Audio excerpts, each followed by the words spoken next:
Berapa orang? Oke. Ya, assalamualaikum warahmatullahi wabarakatuh. Salam sejahtera buat kita bersama. Selamat sore Bapak Ibu semuanya, warga Investa, Pak Hasan yang saya hormati. Jadi kita lanjut sore hari ini, kita akan ada ulasan mingguan ya dari para mentor sesuai dengan komitmen kami para mentor dan juga member Investa Premium, bahwa seminggu sekali kita akan bergantian menyampaikan apa yang perlu ya kita sampaikan pada teman-teman semuanya, sehingga terjadi satu, selain di harian kita bisa berkomunikasi lewat WA, kita sesekali, seminggu sekali kita akan ada pencerahan secara live di via Zoom. Kali ini jadwalnya Pak Hasan Zain Mahmud, mentor kita, yang nanti akan bicarakan dan dengan topik saham-saham berbasis komoditas, ya komoditas. Nanti kita dengarkan sama-sama. Namun demikian sambil nunggu teman-teman yang lain yang lagi sibuk menghitung-hitung cuan November Desember kayaknya. Bersyukur ya kita di era atau di kondisi-kondisi pandemi yang sekian bulan, kalaupun pada akhir-akhir tahun ini bisa ada peluang untuk mendapatkan gain gitu, itu sangat bersyukur sekali. Nah, seperti kita ketahui, hari ini indeks kita minus ya, ada minus sedikit lah, minus sedikit, tapi masih di level 5.900 ya, 5.933, jadi minus 0,18%. Nah, net sell asing masih terjadi, tetapi sudah semakin menipis ya. Hari ini cuma sekitar 70 lah, 70 miliar gitu, maaf. Jadi memang nampaknya perkembangan investor lokal ini sudah mengalami pertumbuhan yang sangat signifikan. Ya, dari sisi omset ya, ini kira-kira kalau saya boleh bercerita, itu naik 2 kali lipat lebih, dari 100% lebih ya, terutama 3 bulan terakhir lah. Omset dan itu kebanyakan dari investor lokal, perorangan ya, kenaikan omset itu. Jadi, dan saya lihat sendiri, misalnya contoh di BNI Sekuritas gitu di Semarang yang saya ikut menungguin, itu hampir setiap hari banyak datang nasabah-nasabah. Ya, dulu saya target sebulan itu cuma 12 orang, sekarang udah hampir 40 setiap bulannya. Ya, ini mereka banyak juga yang baru-baru juga ya, yang sudah seperti saya katakan bahwa mungkin bisnis yang lain lagi lesu, jadi mereka mencoba berinvestasi di bidang pasar modal ini. Dan menurut saya tidak salah. Baik Bapak Ibu sekalian, saya sedikit aja ingin menjelaskan tentang prestasi saham pilihan ya, 21 saham pilihan. Ini mungkin Bapak Ibu yang sudah memesan gitu ya, saya mohon izin untuk sedikit membuka, karena sudah 2 minggu lah ya, sudah 2 minggu Bapak Ibu sudah punya kesempatan untuk belanja mungkin pada saat itu. Nah, ini kalau saya lihat sampai hari sore ini itu ada 16 yang sudah mengalami kenaikan. Nah, ini ya. Ini ada saham-saham. Saya bagi 7 saham blue chip, 7 saham lapis 2 dan lapis 3. Ini dari 21, 16 sudah mengalami kenaikan. Jadi tinggal 5 aja. Ya. Tinggal 5 aja. Bahkan 8 saham diantaranya sudah sesuai atau melewati target Januari. Ya, dulu saya bikin target itu akhir tahun, Desember dan Januari. Tapi ternyata 8 sudah melewati. Ya, bersyukurlah. Nah, yang saya lagi pikir-pikir ini, justru yang belum naik dan minus itu adalah saham-saham yang dari kategori blue chip itu ada 3, yaitu Telkom, ICBP, dan iya. Ya.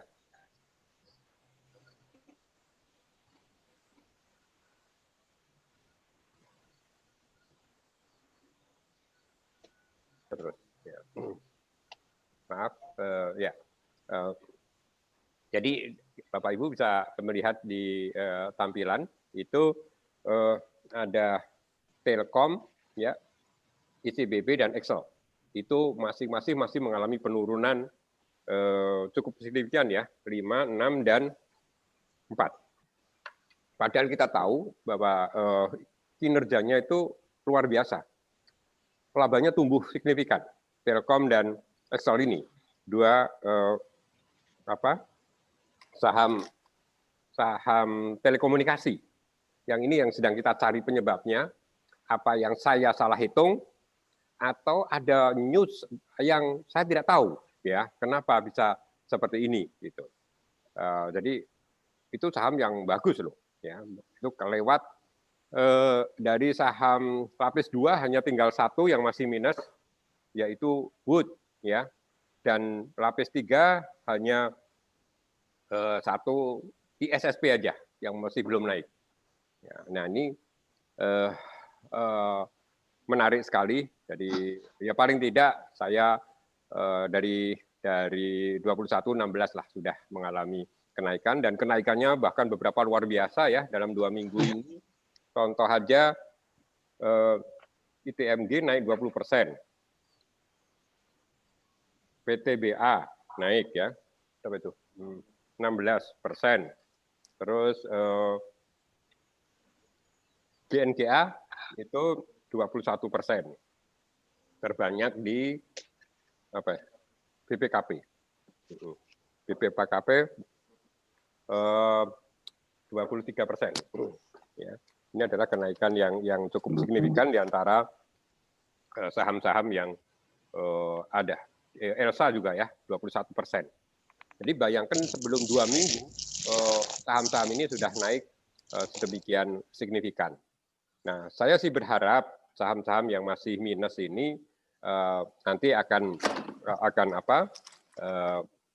bisa rebound sesuai dengan target yang kami prediksikan ya. Ya, moga-moga Bapak Ibu sekalian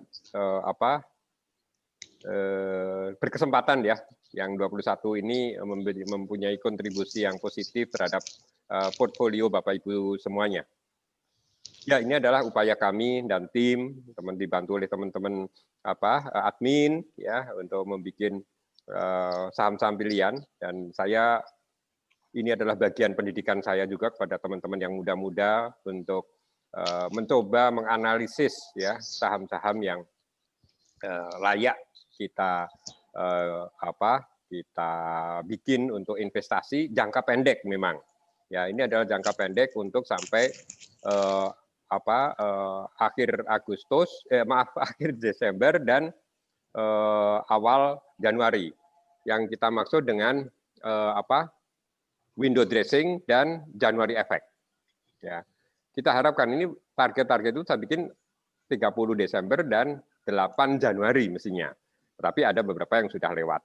Nah, bagaimana kalau misalnya Anda memiliki saham yang sekarang sudah lewat gitu ya. Ya, itu semuanya kembali ya kepada teman-teman sendiri. Paling tidak saya sudah menyajikan untuk mendapatkan profit untuk saham-saham yang telah kami sajikan. Jadi kalau soal selera profit kapan mau direalisir itu silakan masing-masing ya. Tapi dengan peluang atau kesempatan untuk profit sekian persen tadi, saya kira bukan hal yang inilah ya, kalaupun Anda beli dan take profit, untung, lumayan lah menurut saya ya, dengan persentase yang cukup signifikan. Nah, ada dua hal. Ini hubungannya dengan psikologi. Kalau teman-teman misalnya menjual sahamnya, udah untung jual, naik lagi gitu ya, itu mesti ada rasa kecewa ya. Teman-teman sih ada rasa kecewa ya. Tetapi itu akan lebih kecewa kalau misalnya saham itu naik, tidak dijual, turun lagi sampai minus. Itu kan lebih kecewa kan? Jadi jadi ini pilihan menurut saya. Naik, dijual, naik lagi. Atau naik, tidak dijual, turun lagi. Nah ini yang memang sering dialami oleh semuanya saja ya.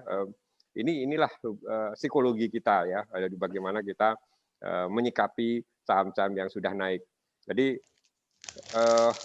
kalau bisa naik suka, turun ya suka. Gitu. Jadi biasanya kalau sudah naik, jual, kita kan berharap turun lagi. Tadi ada saham dua yang selalu ditanyakan pada saya, yaitu BES dan KIJA. Ya, di mana yang lain udah pada naik, ya, pada tanya, Pak, kapan BES naik, kapan KIJA naik, lemot ya. Kalau tidak salah kemarin sebelum libur banyak kan di grup saya katakan sabar. Ya ini buah kesabaran kan, sekali loncat sekian persen ya BES dan KIJA hari ini ya, itu kan luar biasa ya, lewat akhirnya kan di 200 ya. Itu ya begitulah saham ya, di nanti gitu. Tapi saya lihat begini, KIJA dan BES itu kan terus ya naik turun lagi, tapi nggak pernah turun sampai bablas gitu loh. Itu yang saya lihat dari sisi tape reading, saya melihat ini udahlah bottomnya di sini untuk sementara. Jadi dia nggak akan kasih turun lebih dalam. Sehingga itu keyakinan saya, KIJA dan BES ada saatnya akan naik, gitu ya. Dan terbukti hari ini naik lagi ya, dan sekali naik cukup signifikan. Tinggal bagaimana kita menyikapi saham yang blue chip itu, ya, Telkom dan Excel itu terus terang saya tadi juga beli ya, sudah saya janji di bawah 3.300 saya mau beli. Tadi saya beli 3270, itu 3280 masih turun juga 3260 ya sudah.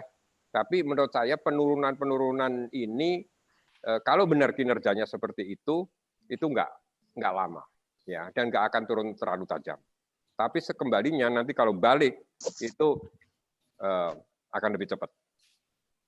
Kita lihat saja ya. Jadi kalau besok bisa balik ke 3.300 saja, itu pekan depan mungkin akan lebih kencang naiknya. Memang ditekan terus asing ya, Telkom ini. Asing masih terus melakukan penjualan yang agresif gitu. Nah, tetapi kita tahu dan sudah sering saya sampaikan, nampaknya asing tidak lagi berperan dominan ya di pasar kita. Karena beberapa kali mereka net sell, indeks tetap aja stabil. Ya, nah ini yang kita harapkan bersama-sama. Itu sekilas tentang saham pilihan ya. Jadi mohon maaf ini saya buka aja jadi kepada teman-teman, karena saya yakin teman-teman yang sudah pesan terdahulu minggu yang lalu tidak keberatan ya. Kita buka ada kepada teman-teman yang belum langganan, karena udah 16 yang naik lah. Jadi Anda sudah berkesempatan lebih dulu untuk menikmati kalau misalnya Anda membeli saham-saham diantaranya. Bahkan tadi pagi ada satu nasabah Pak Hendro gitu, itu mencoba menguji 21 saham ini. Mereka Pak Hendro itu beli seluruhnya dengan total uang 25 juta. Pokoknya 25 juta saya beli 21 saham, Pak. Nggak tahu berapa per ininya ya. Tapi dibagi semuanya. Per tadi pagi ya, artinya kemarin penutupan kemarin udah untung 2,8 juta. Artinya udah 10% lah ya, lebih. Jadi 25 juta dia untung bersih 2,8 juta. Itu dengan harga terakhir ya, dengan harga terakhir. Nah, moga-moga Bapak Ibu juga bisa demikian. Kalau saya perbandingkan, kalau saya bikin indeks Investa 21, saya bandingkan dengan IHSG sejak 27 November, IHSG naik 2,6%. Sedangkan saham pilihan, 21 saham pilihan itu naik 5,87%. Ini kalau saya hitung-hitung, saya perbandingkan sebagai indeks ya, jadi kita 2 kali lah terhadap IHSG ya, bersyukurlah.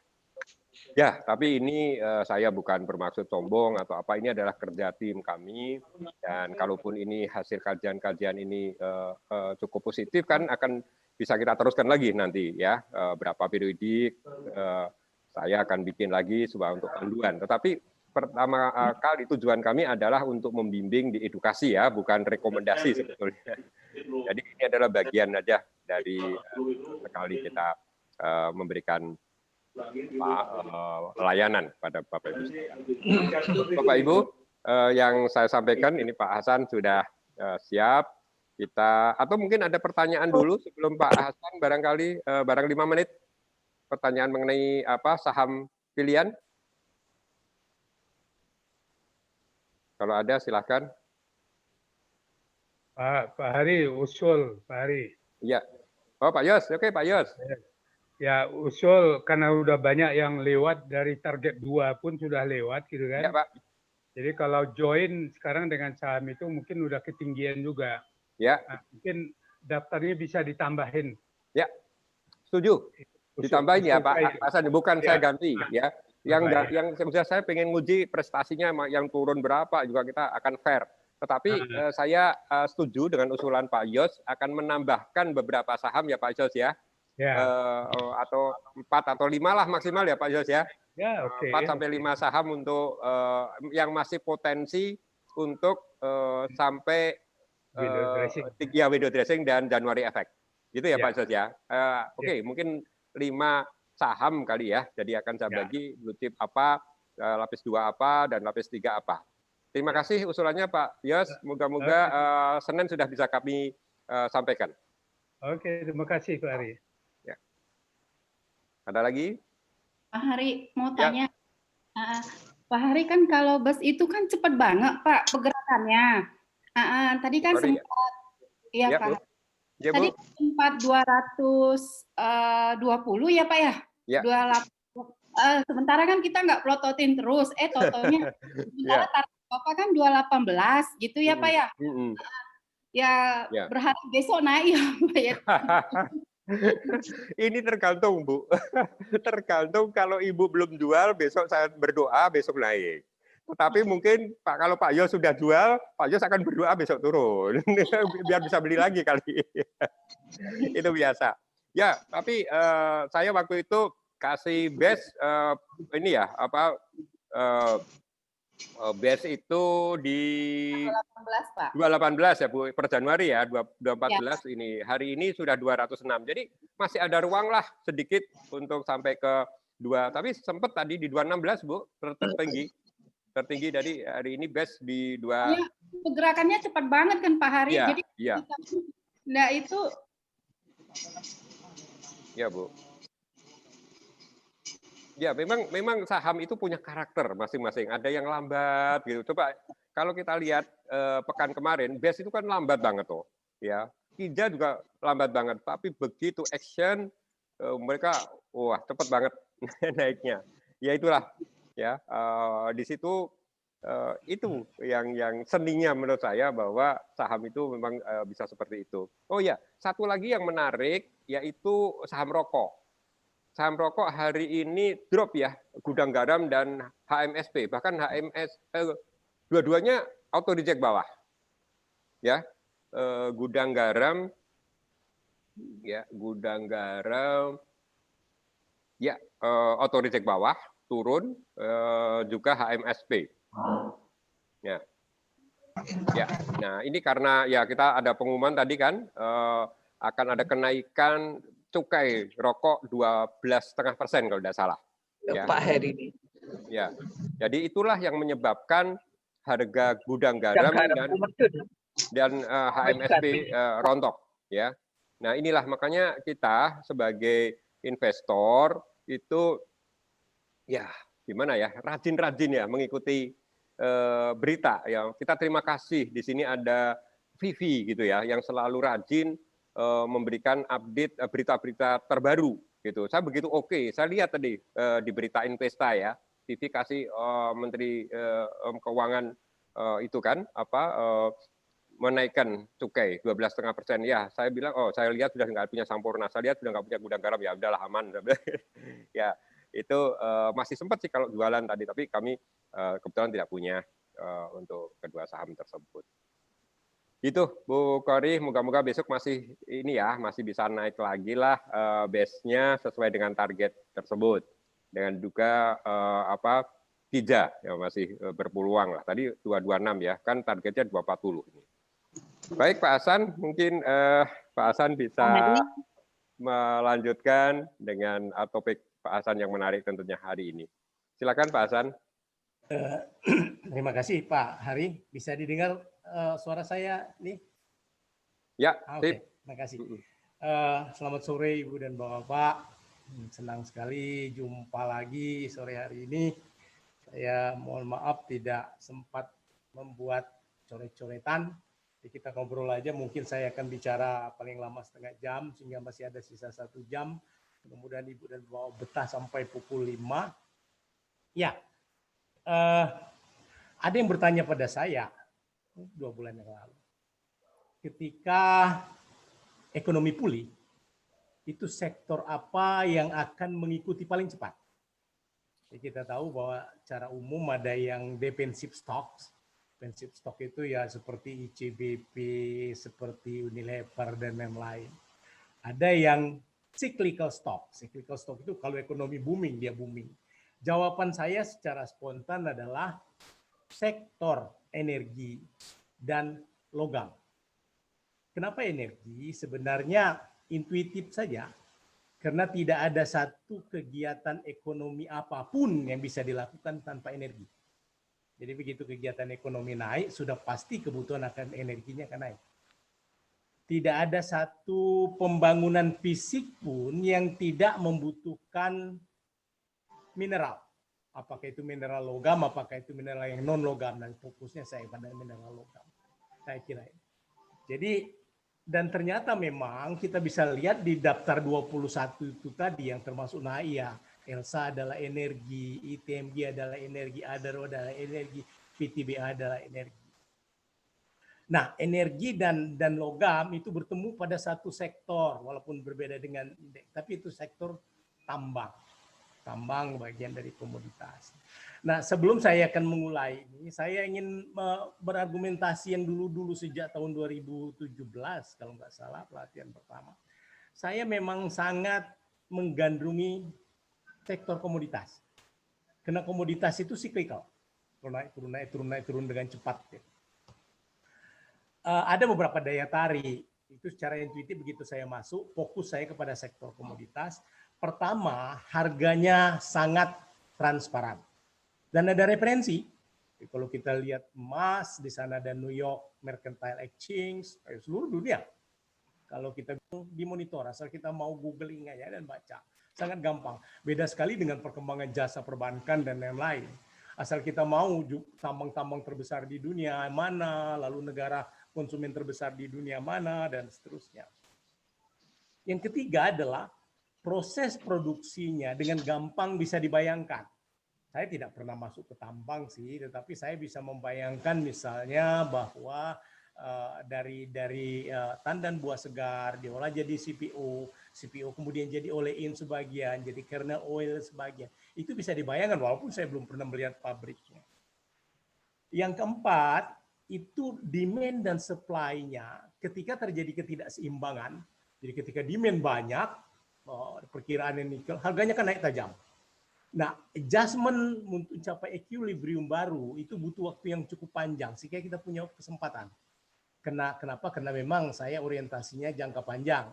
Walaupun kemudian ikut tertular rentalnya Pak Gustaf ya. Itulah kira-kira. Dan yang terakhir, ini yang selalu saya katakan, ekonomi Indonesia adalah ekonomi komoditas. Ekonomi Indonesia adalah ekonomi komoditas. Oleh sebab itu, nilai tambah bagi perekonomian Indonesia dan industrialisasi yang menurun sekian tahun lamanya untuk ditingkatkan kembali, tidak ada jalan lain. Pasti peningkatan hilirisasi komoditas. Saya kira itu pengantar yang bisa saya katakan, dan saya akan fokus pada 2 subsektor saja yang lagi jadi primadona, batu bara, nikel. Jadi saya bandingkan batu bara, nikel, batu bara, nikel. Kenapa? Kedua produk ini, kedua sektor ini akan menjadi primadona dan masih menjadi primadona dan akan menjadi primadona ekonomi Indonesia. Tapi ya, salah satu perubahan terbesar pandemi ini adalah tekanan ke arah green economy, makin lama makin kencang, makin lama makin kencang. Nah, saya punya pandangan bahwa sekarang yang jadi primadona adalah batu bara. Tapi 5 tahun ke depan, menurut perkiraan saya batu bara akan sunset. Kecuali ditemukan hilirisasi batu bara. Nanti kita coba melihat kemungkinan itu. Sementara nikel saat ini belum primadona, paling tidak belum secemerlang batu bara. Tapi ini bakal calon primadona dalam 2-3 tahun ke depan. Jadi kalau green economy itu akan punya tekanan terhadap batu bara, terutama batu bara termal, dia akan punya daya angkat terhadap nikel. Nah, tapi selalu persoalannya di dalam jangka panjang gitu loh. Coba kita lihat batu bara misalnya, batu bara. Pertama, ada 2 segmen yang kita tahu. Ada batu bara kokas yang digunakan untuk bahan bakar stainless steel. Yang kedua adalah batu bara termal. Jadi kalau kita ngambil contoh Indonesia, misalnya Indonesia itu sampai 10 bulan terakhir 2020, produksi batu bara kita sebesar 459 juta ton. Yang kita ekspor, yang digunakan dalam negeri adalah 109 juta ton. Sisanya kita ekspor. Jadi kita bisa lihat bahwa batu bara itu 75% lebih diekspor, 25% di dalam negeri. Yang 25% itu pun 85-90% untuk pembangkit, sisanya ya untuk industri tekstil, keramik dan lain-lain yang memakai semen, batu bara. Tapi 85-90% adalah untuk pembangkit.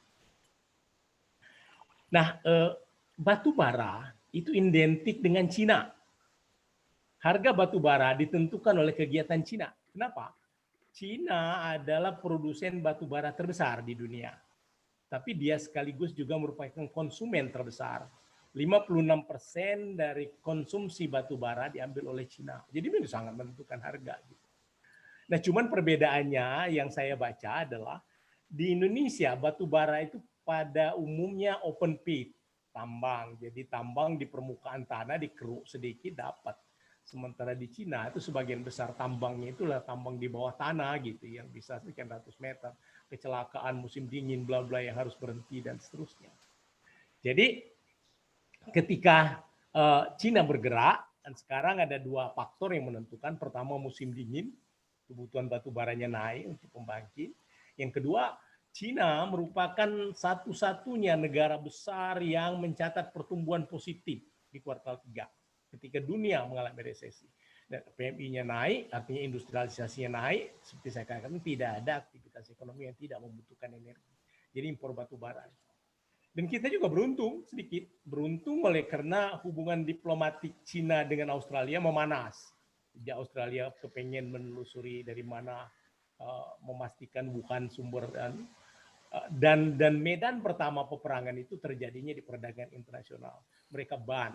Mereka embargo batu bara, padahal batu bara kokas itu sebagian besar datangnya dari Australia. Itu yang mengakibatkan batu bara naiknya luar biasa. Nah, kalau kita melirik emiten yang paling banyak mengekspor ke Cina itu adalah Adro, lalu kemudian ITMG, lalu kemudian Indi, kemudian Harum. 4 terbesar itu yang sangat besar. Ini kesempatan besar. Lalu kemudian kenapa sunset? Kita tahu bahwa dulu pernah saya katakan ketika zaman Obama, Amerika itu sebenarnya sudah mulai mengharamkan penggunaan batu bara untuk pembangkit. Lalu dibuka lagi oleh Donald Trump. Dan Joe Biden kita lihat dari programnya, dari kampanyenya, itu green economy salah satu peningkatannya kan.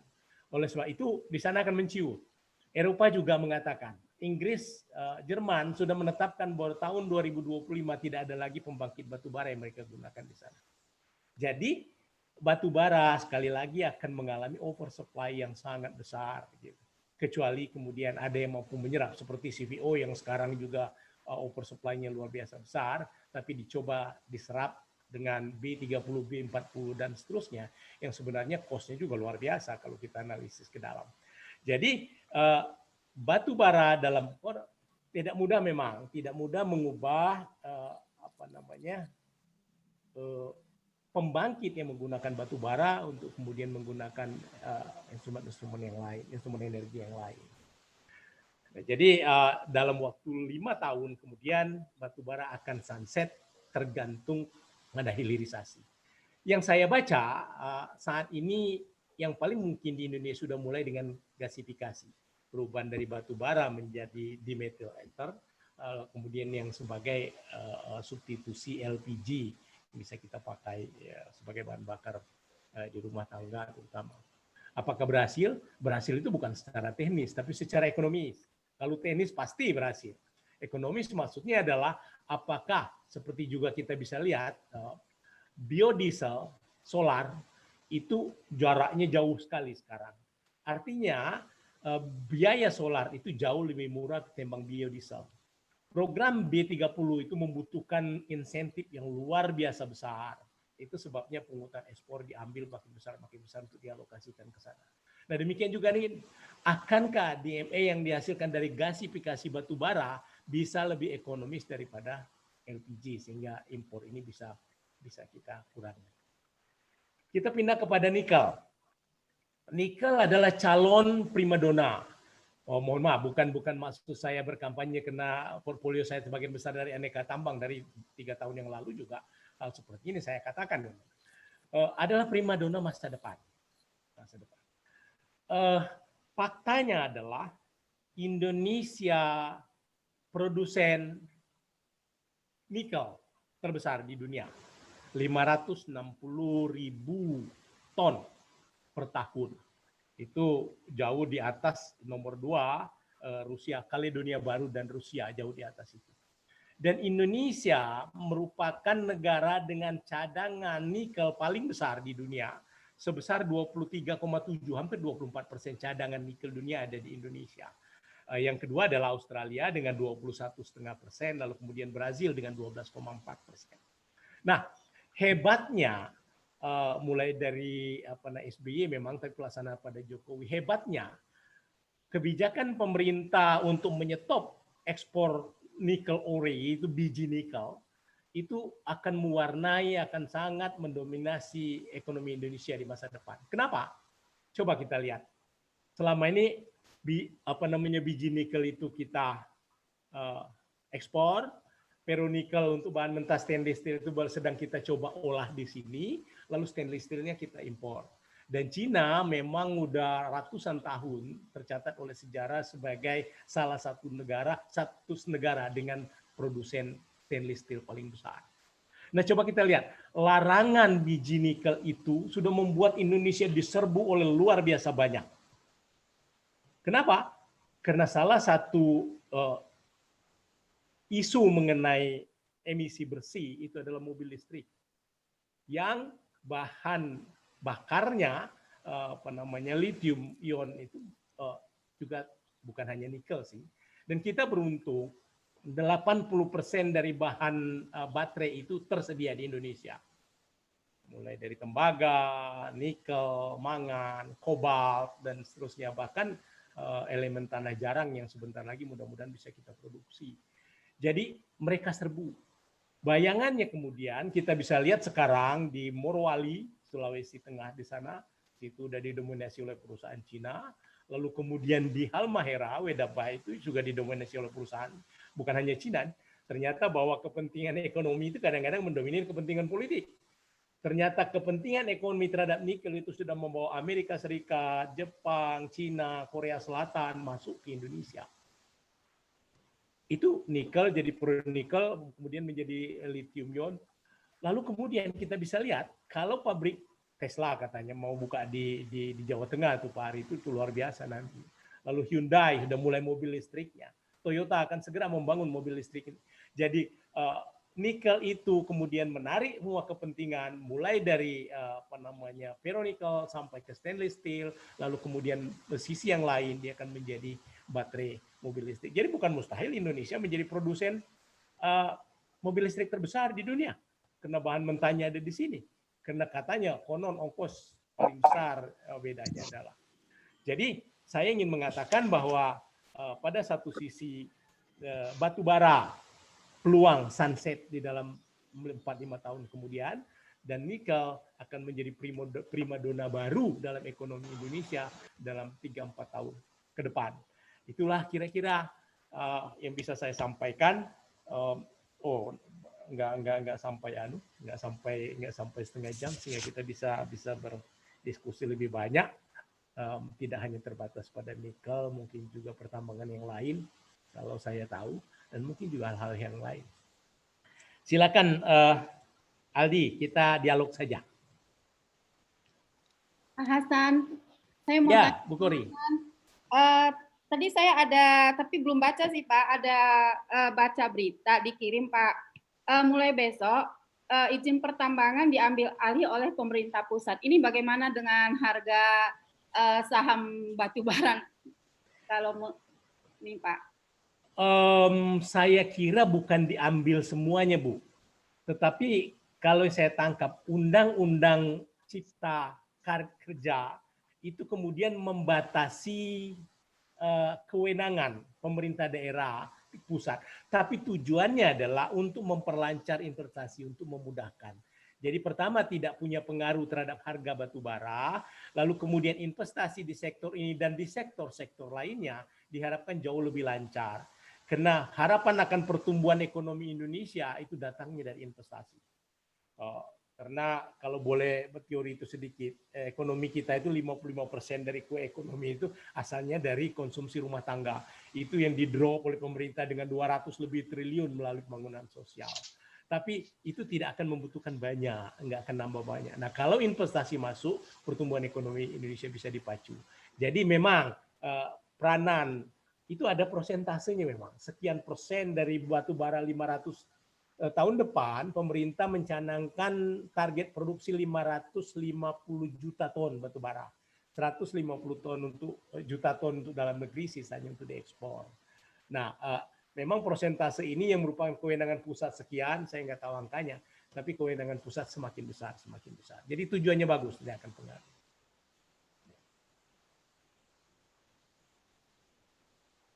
Silakan Ibu dan Bapak-bapak, ada 37 peserta, senang juga. Tadinya saya pikir nggak ada yang mau ngedengerin saya gitu. Silakan Pak, kalau ada pertanyaan. Ya silakan Pak Eko Tijono. Makasih Pak Hasan. Makasih Bu Kori. Selamat sore Pak Hasan. Sore. Baik. Saya Eko Pak. Ya. Pak Eko mic-nya. Tadi dibilang. Di sini jelas kok. Sudah. Halo? Silakan Pak Eko. Ya, jadi kalau batu bara ya Pak ya, tadi kan 4-5 tahun akan sunset ya, artinya ini kita masih ada waktu ya untuk kalau misalkan investasi 1-2 tahun kira-kira kalau masuk sekarang kan harganya masih boleh ya Pak ya?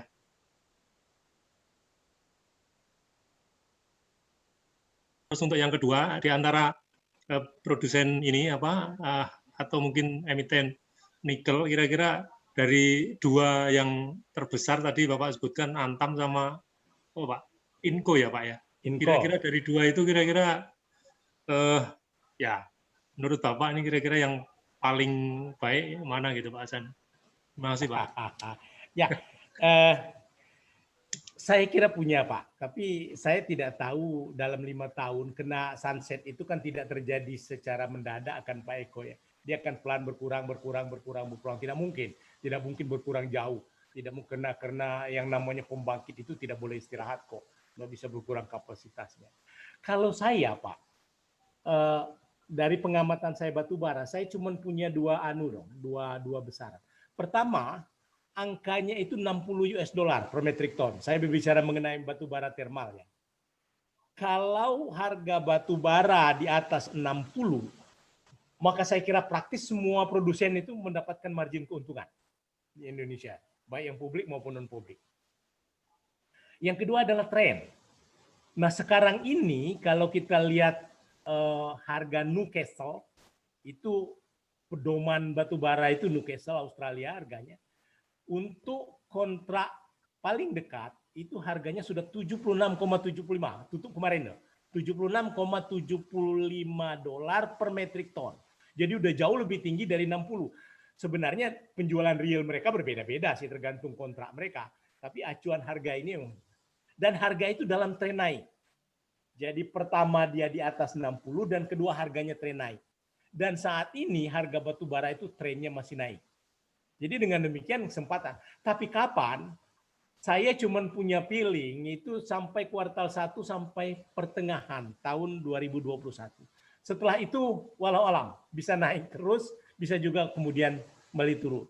Jadi masih ada punya sekaranglah kesempatan menurut saya kalau mau tapi kalau kemudian orientasinya dagang harian nanti kita tanya sama Mas Cahyo sama Jo. Tetapi kalau punya orientasi kira-kira sampai akhir kuartal 1 menurut saya silakan Adro, bahkan PTBA dan event yang lain-lain juga. Itu yang pertama. Yang kedua, yang paling well established nikel itu adalah Inco.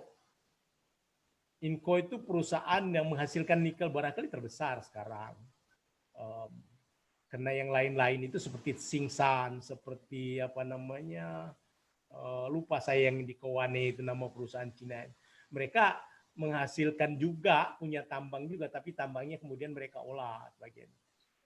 Inco saya kira.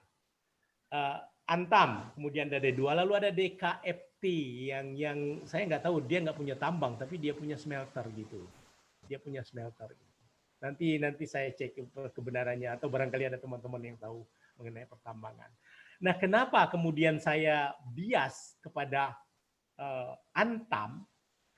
Pertama, dalam berbagai program pemerintah, Antam pasti akan ada di depan. Kenapa? Karena dia UMN, jelas. Dia akan ada di depan. Jadi ketika kemudian pasokan, nah ini yang jadi persoalan. Tesla itu kan mau bikin baterai.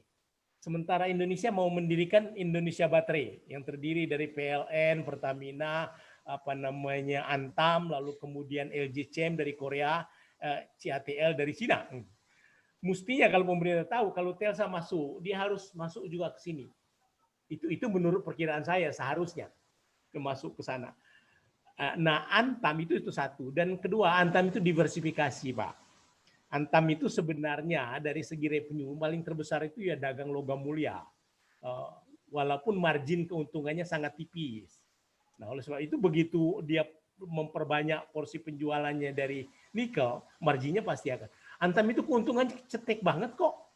Cetek banget, tapi orang melihat prospeknya. Belum lagi kalau boksit diperlakukan seperti Antam juga. Nah, kalau saya boleh nyimpang, boksit itu kan diubah jadi alumina. Alumina kemudian diolah jadi aluminium, inalum. Nah, yang anehnya sekarang ini ya, sampai saat ini adalah biji boksitnya itu kita ekspor, sementara aluminanya kita impor untuk bahan mentah di inalum. Nah, rantai pasok yang putus ini yang ingin disambung oleh pemerintah dan pasti akan disambung. Itu yang sekarang sedang berdiri. Sayang Pak Bronto nggak ikut di sini. Kalau dia bisa bicara lebih banyak. Itu yang mereka smelter grade alumina di Mempawah, Kalimantan itu yang mereka akan. Itu kalau ini jadi, ini dari industri-industri seperti ini. Saya ambil ilustrasi begini deh. Sebenarnya litium itu yang paling banyak logam dibutuhkan adalah tembaga. Tapi kenapa tembaga itu tidak dilirik? Karena nilai tambahnya sedikit. Dari tembaga itu kemudian masuk ke litium, nilai tambahnya sedikit. Tetapi nikel besar sekali. Demikian juga boksit ketika dia jadi alumina dan aluminium, nilai tambahnya juga besar sekali. Besar sekali. Jadi ya apakah betul atau tidak? Ya ini namanya analisis ke depan. Itu sebabnya saya kekeh selama 3 tahun pegangan Eka Tambang. Baru sekarang ya bisa berkipas-kipas kan. Dulu beli 615. Diketawain masuk 1.100 nggak saya jual, naik 1.150 tidak saya jual, turun lagi menjadi 500 ya saya beli lagi. Gitu. Sekarang saya jual sih, jual sedikit beli sedikit karena sumpah kantong sehingga rata-rata kosnya naik, mungkin sekitar 800-900 sekarang. Tapi ya mayoritas dari segi nilai portfolio saya memang masih didominir oleh aneka tambang, oleh kena keyakinan kita. Itulah kira-kira. Jadi silahkan info Pak, silahkan info kalau kemudian fokusnya pada nikel. Ya. Pak Bambang kira-kira ya? Ya, Pak Hasan, ada pertanyaan dari chat ini Pak. Ya. Dari Pak Niko Hanafi. Apakah penambangan nikel juga memerlukan alat berat untuk keperluan operasinya? Lalu bagaimana dengan kontraktor pertambangan batu bara? Apakah mereka bisa menjadi kontraktor pertambangan nikel? Wah, ini pertanyaan sama engineer. Tapi yang saya bisa pastikan bahwa tidak ada pertambangan yang tidak membutuhkan alat berat. Dan alat berat itu menurut saya ya ditambang batu bara, ditambang nikel, di perairan ya sama saja. Cuman kalau kemudian ditanya mana yang paling besar, statistik mengatakan selama ini adalah tambang batu bara. Karena memang batu bara primadonanya. Batu bara lah. Sektor pertambangan adalah sektor yang menghasilkan permintaan terhadap alat berat. Saya hanya pakai United Tractor, saya nggak pakai Hexa, saya nggak pakai yang lain. Itu mayoritas datang dari pertambangan dan di pertambangan itu sendiri adalah pertambangan batu bara. Tapi kalau kemudian berkembang ini boleh jadi perimbangan ini akan bergeser kemudian. Ya. Ya, terima kasih Pak Hasan. Selanjutnya dari Bu Novi. Pak Hasan, bagaimana tentang pandangan emiten batu bara adalah emiten 6 bulanan, emiten yang liquid di kisaran Juli sampai Agustus, dan juga Desember sampai Januari. Terima kasih Pak, dari Bu Novi Pak. Saya kira tidak sependek itu.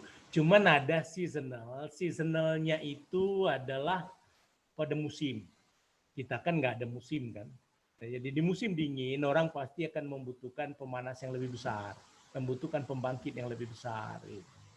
Nah kalau yang lainnya di luar itu, di luar musim, tentu saja tren ekonomi yang menentukan. Dan tren ekonomi tidak berbulan-bulan. Saya kira batu bara rendahnya itu 2017-an kalau nggak salah. 2000 kalau saya nggak ingat, boleh ingatan saya koreksi kalau saya salah. Puncaknya itu 2011. Kemudian menurun. Terendah termasuk nikel juga terendahnya itu 2016. Baru kemudian naik lagi, kemudian turun lagi. Nah, sekarang udah mulai naik lagi. 6 bulan itu ya 6 bulan dari segi musim. Tapi ekonomi kecuali kemudian energi untuk mengendalikan ekonomi itu sudah digantikan oleh air, oleh angin, oleh matahari dan seterusnya, sehingga pengurangan batu bara dan pengurangan itu relatif permanen untuk kebutuhan energi. Ya, kapankah terjadi? Jadi kita berharap kalau seandainya kapan sih ekonomi katanya tahun 2021 sudah akan muncul rebound.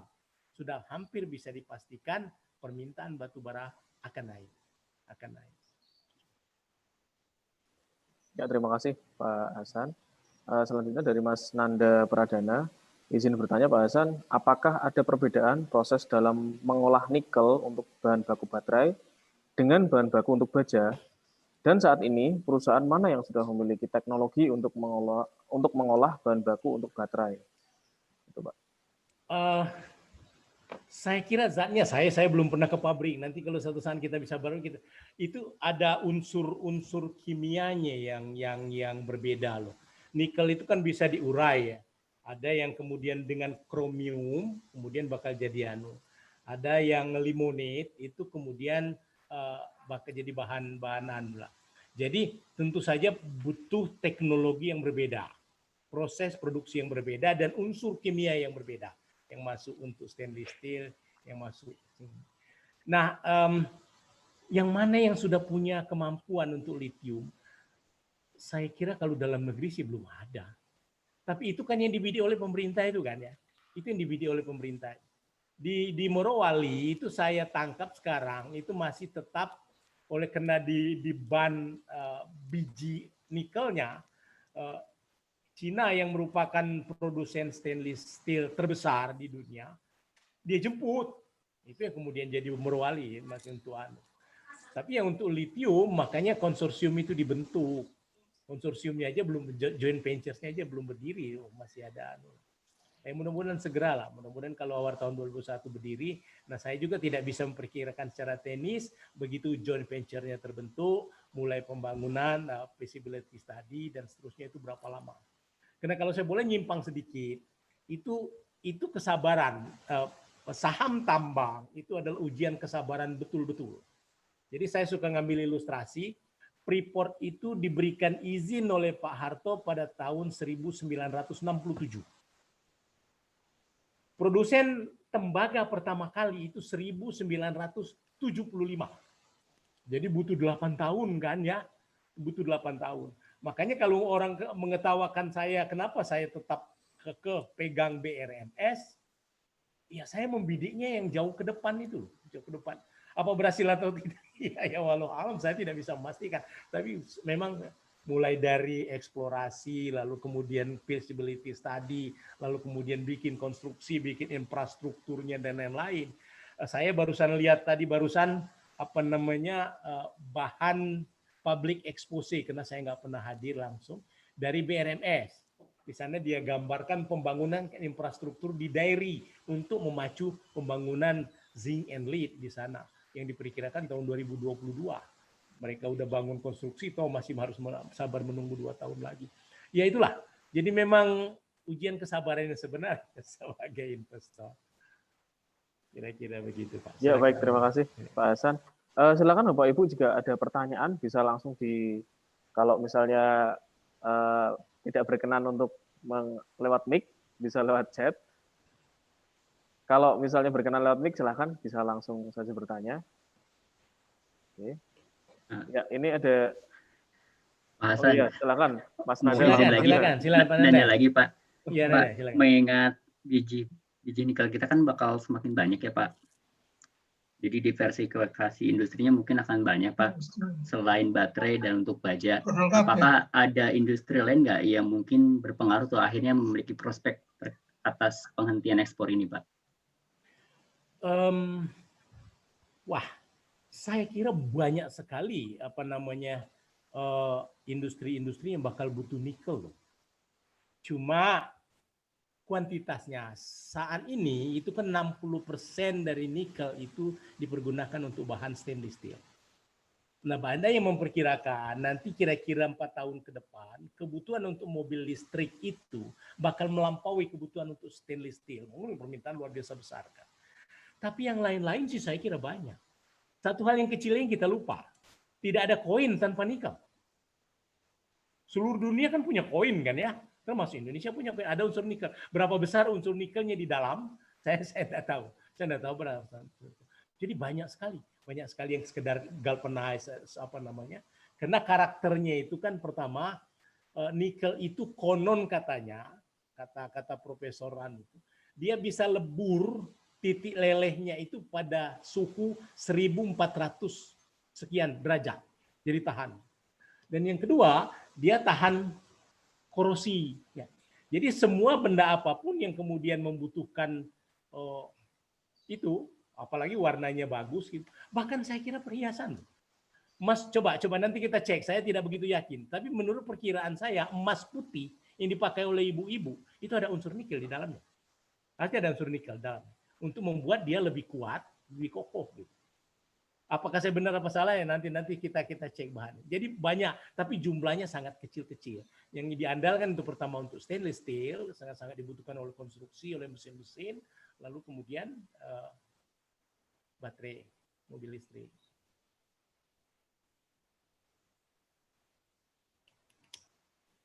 Oke, sudah cukup Mas Nanda? Ya. Silakan Bapak Ibu yang lain. Bisa bertanya.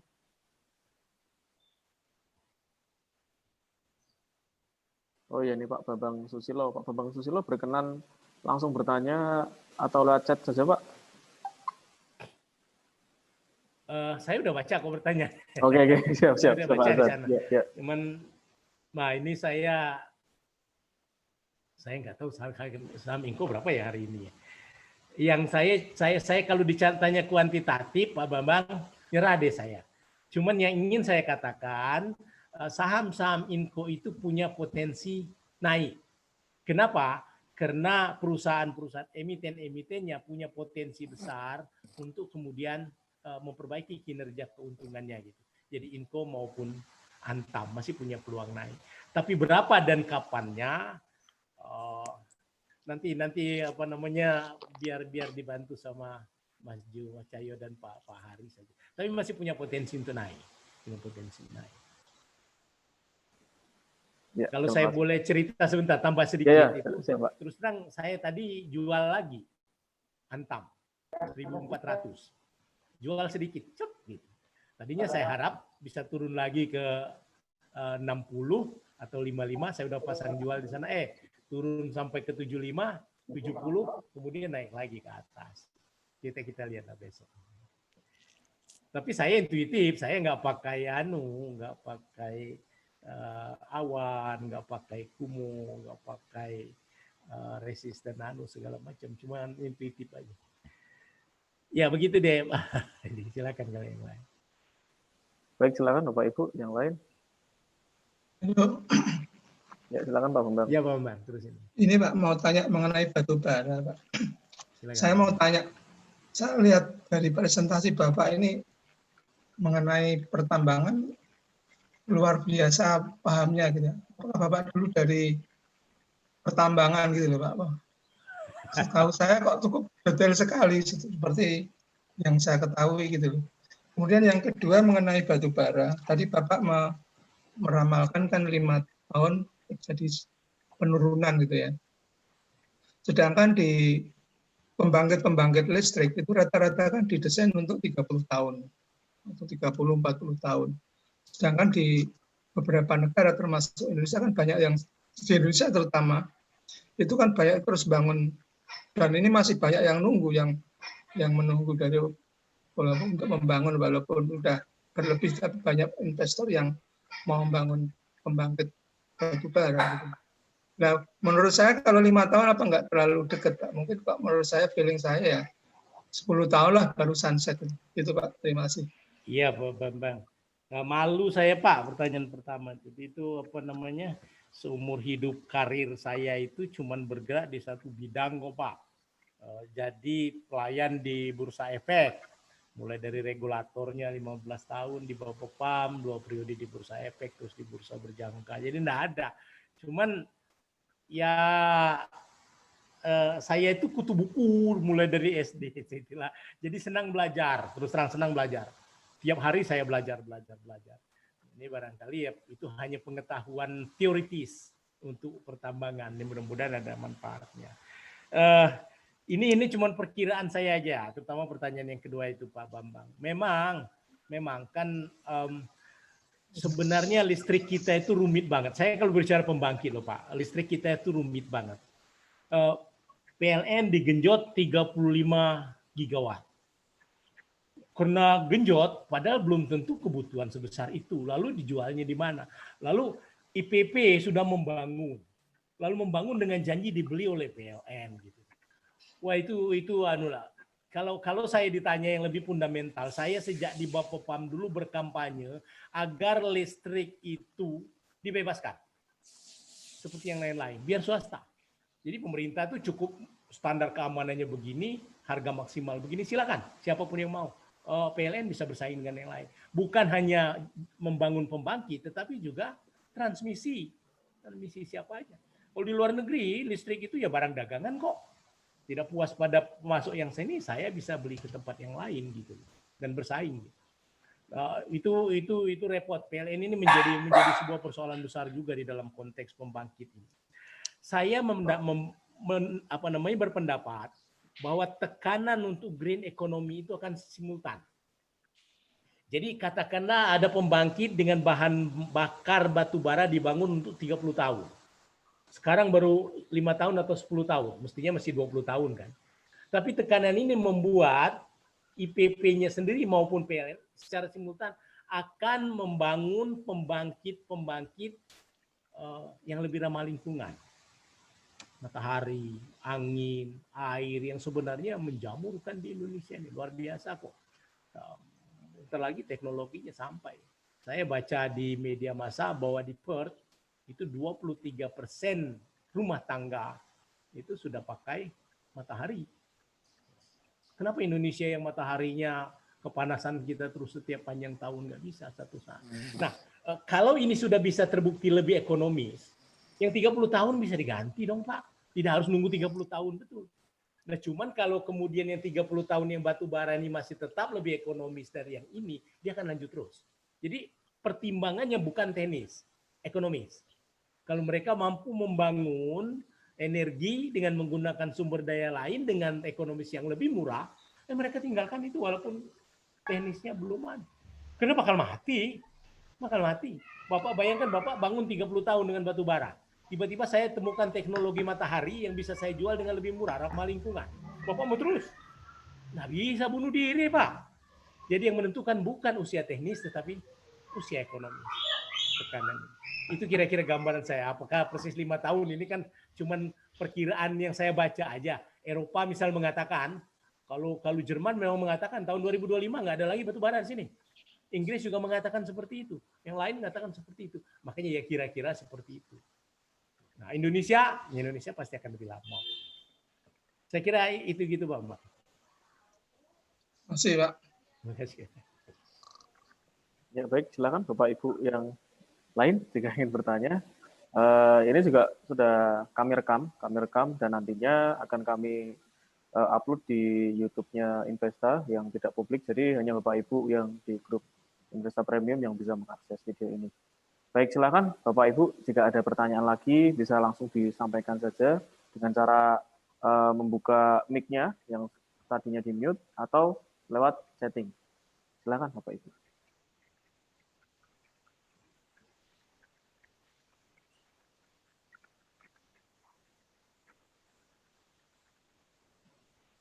Mungkin saya bisa tambah, Pak. Iya. Ya, silakan Pak. Mengenai ini, kemarin kan saham daripada TIN itu kan meloncat itu cukup spektakuler itu menurut saya.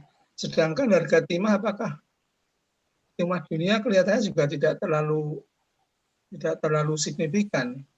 Apakah ini kaitannya dengan window dressing atau kaitannya dengan akan dieksploitasinya tanah jarang yang kepunyaan daripada PT Timah di Bangka? Itu Pak pertanyaan saya. Tiga-tiganya Pak. Eksternal, nanti saya bicara internal sedikit. Tiga-tiganya saya kira. Harga timah naik kok Pak.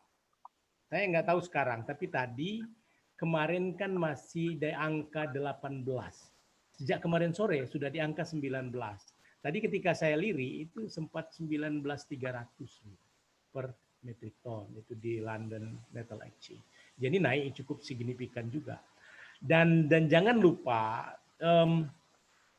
bangkitnya ekonomi timah itu ya solder, lalu kemudian can, dan juga lithium itu tadi juga dia membutuhkan timah. Walaupun nilai tambahnya tidak sehebat nikel, tapi dia membutuhkan timah. Jadi pertama harga timah memang kita lihat menurut saya akan naik.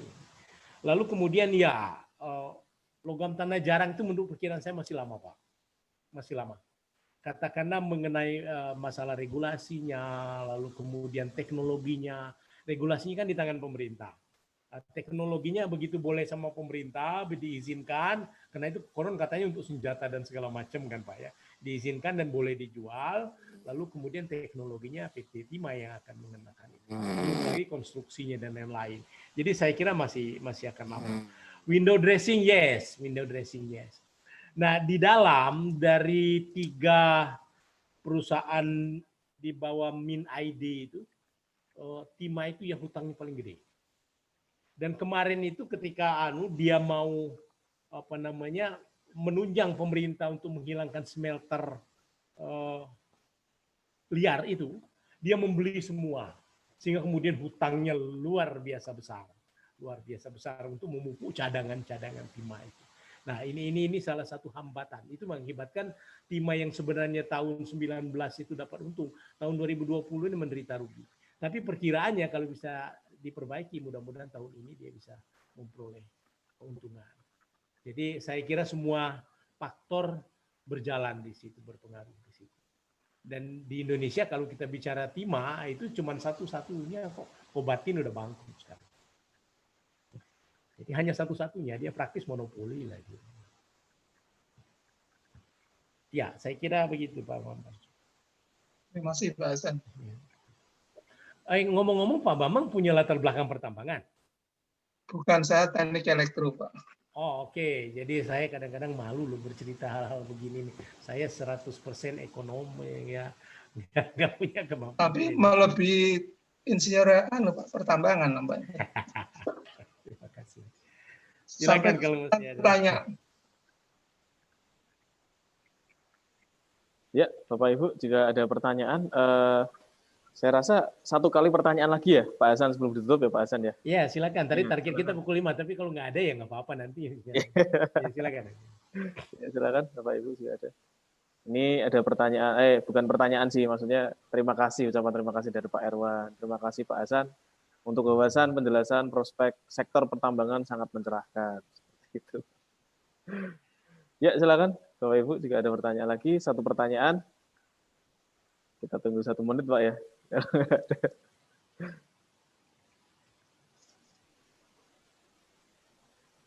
Ya, sepertinya. Oh, gini, Pak Eko. Pak Eko, silakan Pak Eko. Pak Hasan, saya tertarik yang nikel tadi ya, nikel. Tapi kalau saya lihat di RTI ini kan kalau harga nikel ini kalau tidak salah kan Inco ini sudah 5.025 ya Pak ya. Dan saya lihat grafik 3 atau 5 tahun terakhir ini kayaknya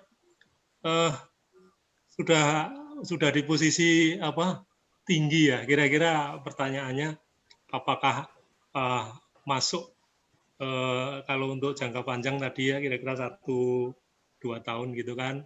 Kira-kira perlu nunggu turun dulu atau barangkali mungkin bisa masuk bulan-bulan ini, Pak. Terima kasih, Pak. Iya, Pak. Saya kira sepanjang ingatan saya memang tidak memonitor secara intens. Dulu saya pernah punya saham Inco di awal-awal itu, tapi sekarang enggak lagi. Jadi seingat saya, Inco itu ya rentangnya sekitar 4.000-an. Saya nggak sadar kalau dia udah 5.000-an. Jadi bukan saya membela diri, saya selalu mengatakan saya mencoba membaca prospek perusahaan, prospek harga. saya nyerah. Jadi kalau 5.000 memang udah mahal sih, udah mahal.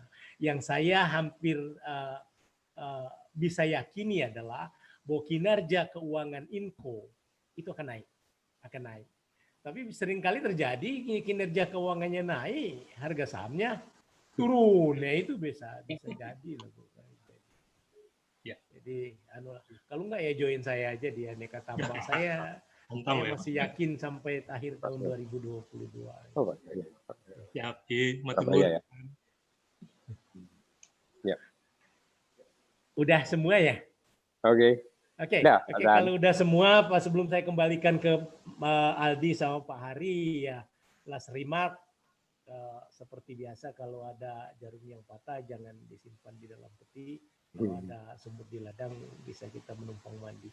Saya senang sekali, mudah-mudahan punya kesempatan lain untuk berbincang di sektor yang lain lagi. Terima kasih atas perhatian Ibu-ibu dan Bapak. Assalamualaikum warahmatullahi wabarakatuh. Waalaikumsalam. Terima kasih Pak. Ya, terima kasih Pak Hasan. Ya, Bapak Ibu, tadi kita sudah sama-sama mendengarkan ulasan tentang saham komoditas oleh Pak Hasan Zain Mahmud. Kita terus jadwalkan dan minggu depan Juli kalau saya Juli ya, mentor kita Juli, siap Juli ya. Minggu depan jadwalnya Juli untuk dari salah satu mentor kita technical yang akan mengulas, terserah Juli mau ngomong apa aja deh, yang penting bisa bikin cuan gitu loh Yul. Ya, Bapak Ibu, jadi begitulah kita para mentor ini berusaha semaksimal mungkin memberikan apa yang kami punya, ya. Bapak bisa untung, bisa rugi, itu kita juga nggak bisa tahu. Saya juga nggak ngerti lah ya bagaimana harga itu tepatnya. Kita hanya bisa memprediksi. Yang memprediksi itu belum tentu benar. Itu yang kami mohon dipahami. Kami bukan dewa. Jadi kalau bisa menebak selalu benar ya tentu kami udah menyamai Loking Hong barangkali ya. Kami berangkat dari pengalaman dan berkeinginan di dalam edukasi saja gitu ya. Bahwa sesekali kami memberikan satu rekomen, ya itu bagian dari sisi-sisi yang lain, tetapi ya moga-moga sih dipahami aja, yang jangan dimarahin kalau salah gitu aja ya, karena tidak ada yang pernah tahu.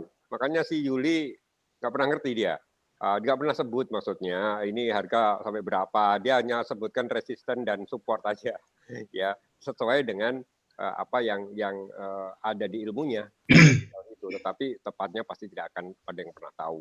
Bahwa prediksi saya misalnya di saham pilihan ini pun juga prediksi berdasarkan fundamental, prospek, dan saya bandingkan dengan industri-industri yang sejenis ya. Jadi itu juga pendekatan saya. Tetapi ya kita lihat masih ada yang masih belum naik, tetapi mayoritas ya alhamdulillah bisa naik. Bapak Ibu, kalau misalnya Bapak Ibu punya usulan ya apa yang kira-kira bisa kami lakukan bersama-sama dengan teman-teman mentor dan admin, silahkan ya. Jadi kami sangat terbuka untuk memberikan menerima masukan sepanjang yang bisa kami lakukan bersama-sama buat kebersamaan kita semua.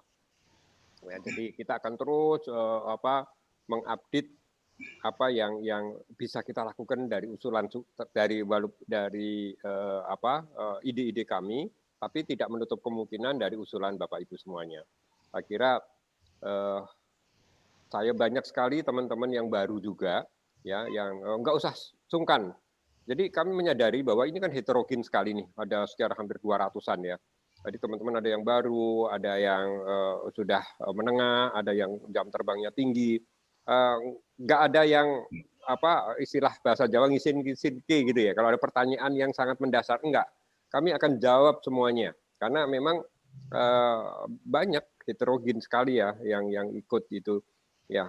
Jadi itu Bapak Ibu nggak usah sungkan gitu untuk mengajukan pertanyaan di dalam.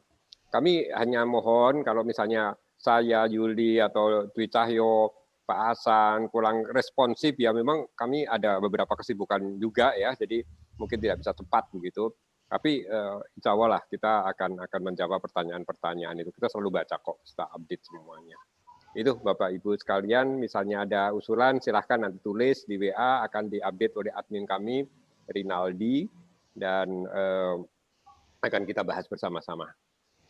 Selamat sore semuanya, dan sampai ketemu besok. Moga-moga lebih baik lagi lah. Apapun kondisi IHSG, yang penting portfolio kita masing-masing, gitu kan. Jadi terserah mau IHSG naik mau turun, tapi kalau IHSG kita tetap hijau, rasanya happy. Demikian, Bapak Ibu. Ada mungkin sedikit komen atau usulan dari Bapak Ibu sebelum saya tutup? Oh, Bu Belinda, ya ada usul Bu.